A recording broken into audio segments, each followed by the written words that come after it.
poll taxes and literacy tests, circumvented the 15th Amendment, and operated to deny African Americans a chance to vote.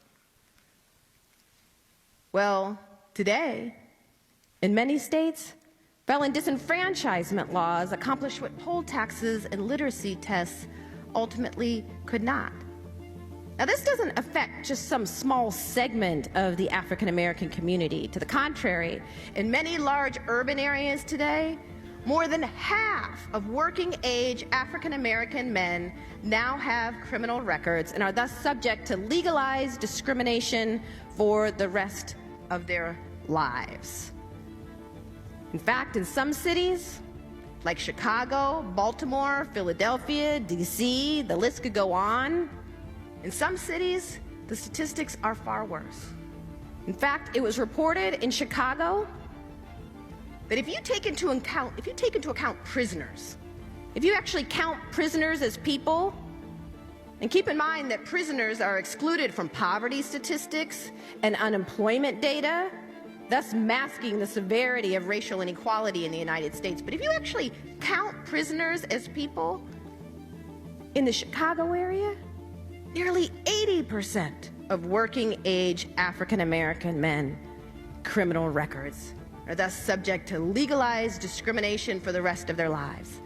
These men are part of a growing undercaste, not class, caste, a group of people defined largely by race, relegated to a permanent second-class status by law.